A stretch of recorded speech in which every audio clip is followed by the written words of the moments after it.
Lance and Roger from the board of the once again for the HOA, and we are here with Eric from Four Seasons Plumbing, the service manager who's just given us a walkthrough. Yeah. We're in unit 31, which is actually broken down already, so you can see some of the pipes and such. But Eric's just going to kind of give us the highlights of what his plan would be and what would have to be cut in terms of drywall and what could be spared. Yeah, so it looks like we'd probably be starting here in the master bathroom closet. I don't think the electricity's not working. Coming up from the crawl space, well, you know, opening up most of this wall is going to have to be opened up. Running a cold line up to the water heater. The water heater is on the other side of this wall. I guess we can go look at that. Sure. And Eric, let me just ask you, so for those of us that aren't plumbers, sure, some people are aware of polybutylene, right, and its problems. Sure. What's the inevitability with polybutylene? Yeah, polybutylene was the best explanation that I've ever seen with it. It's like a sheet of paper. If we, this is always my demonstration. Like when they made polybutylene, they manufactured a flat, you know, the flat material, and then they rolled it over, and there's a seam that is going to fail. It's like, yeah, been, you know, right, they found out in, you know, the early 90s or mid 90s that it was bad and recalled, right, millions of dollars. The company's not in business anymore. So the class action suits are all exhausted, right? And the inevitability is you're going to get, yes, leaks or floods inevitably, and it's a matter of time. Yep, that's what I always say to people. It's not a matter of like if it goes, it's a matter of when. Okay. It will definitely happen. All right, thanks. Yeah. So, and we're going to look in this bathroom? Yeah, well, I guess it helps me. Okay, go sure. In, like in the actual process of it. So, the master bathroom closet is on the other side of this wall. We'll come out with the cold water line. And we're going to put in, I'll put in a T here of PEX piping. And in this T, there will be a line that comes down to the cold feed for the water heater. And then we'll also tee off and go back into the wall. And there's going to be, so there'll be two valves here. One's just for the water heater, and the other valve will be the shutoff, the main shutoff for the entire unit. Yeah.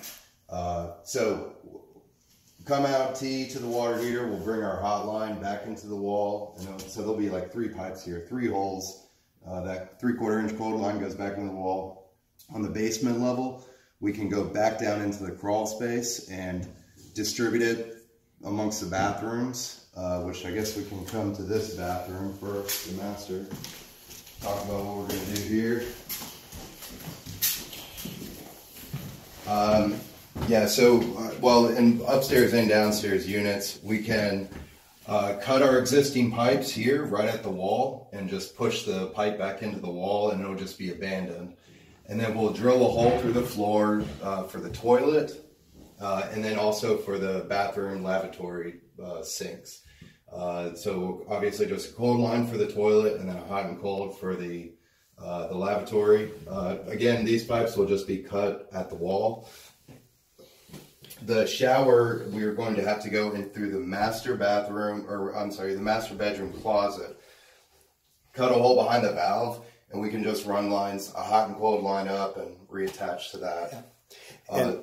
And so for the viewers' awareness, so if this was a finished bathroom, sure, we would not have to lift up any tile, nope, top or bottom floor, nope, right? And so we're on a bottom floor unit right now, but we're kind of thinking top and bottom.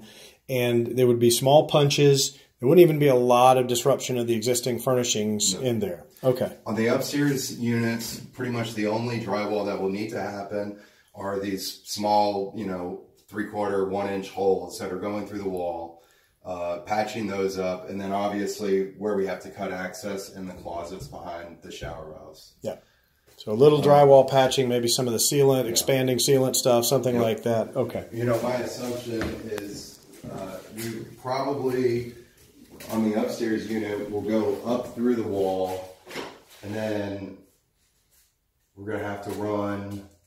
It seems like this, the bedroom side of the house is going to, the ceiling on the downstairs unit is going to be pretty torn up. You know, because we got to run, yeah, our hot and cold lines over to the master bathroom, and then also on the other side of that closet to the laundry, that bathroom, and then over to the kitchen. But neither top nor bottom floor would suffer floor damage or disruption. No. The top floor, the second floor would not even, their ceilings would not even be touched. They would be a little bit of wall work.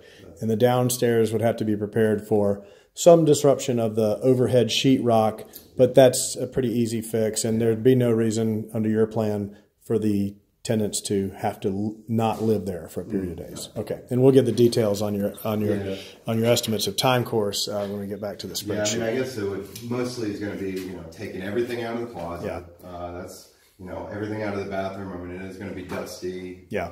But we can definitely put up protective barriers. We're going to need to be reminding people of what happens though when there's a ruptured pipe, which means we've had tenants out in a hotel for a month because of that, and that's a real disaster. We can't keep doing. One detailed question, Derek. How would you see feeding the kitchen, both directly and then also for the refrigerator, the ice makers? Would that be a separate line from the top to the ice maker and another one over to the hot and cold? Yes. We would, how is this laid out again? I think the older ones have had the feed over here and then a sub-feed over to the refrigerator. Okay, rephrasing that. So the Roger's question was what again? Was whether or not the ice maker was a sub-feed from the kitchen or a feed directly down from the original source. I think. Yeah, we'll be teeing off here, like in the laundry room area.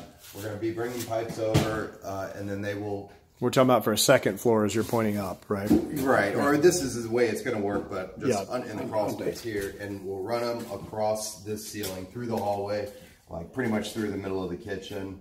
And we'll go up through the floor, and the ice maker will be just coming up in this one right here. Coming up. Right.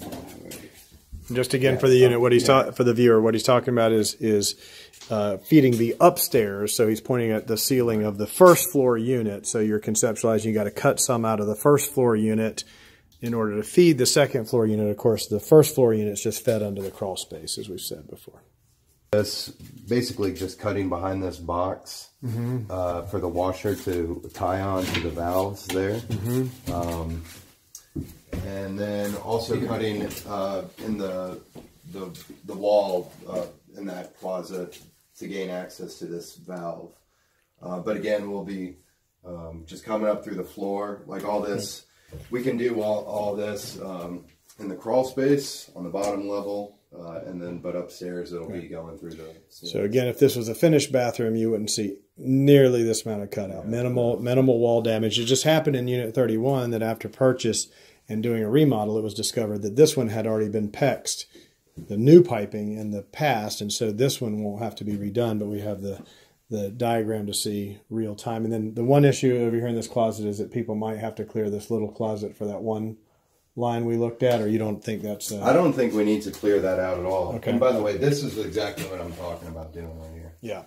Like, we're cutting the pipe right here at the wall, yeah, and then just drilling a hole and bringing it up through the floor. And so, yeah, you can just drill through the existing tile, don't need to pull it up, don't break the mastic or the grout. Okay, great. Yeah, I still don't know what these lines are right here, so I don't know. I had understood that was a feed over to the kitchen on the lower level units at one time. Now, I don't understand it either because it does look like it kind of loops up. Yeah. And I don't know exactly what it's doing. I don't even know what that electrical box is. Yeah. But, with my plan is we're abandoning most of this stuff anyways. Like, there's no need for us to, once we remove the water out of the polybutylene system, there's of course no danger of it bursting anymore. Right. So we can just leave it in the walls. That's going to minimize, tearing open walls just to get it out. Yeah. All the piping will be supported, with clips so it doesn't bang around when water is turned on and off. It's all going to be properly strapped. Everything will be tested for leaks. No problem. So just to summarize again for the experience for the person living in the unit, owner or tenant, is probably if you're in upstairs is going to be minimal disruption. You might kind of have to get out of the way, put up with a little, you know, people in, little bit of repair work. Like the kitchen and bathroom cabinets. And stuff, a day or two for the plumbing, a day or two for the sheetrock. Yeah. Downstairs, you're going to have to be ready for some sheetrock dust after the cutting and the repair and the sanding. Yep. You're going to have to kind of be out of the way, maybe adjust your lifestyle for 2 or 3 days for the plumbing, 2 or 3 days for the sheetrock, and then you've got it back and you're not at risk of being flooded out. That's right. Okay. Sounds about right to me. Great. Thank you, Eric.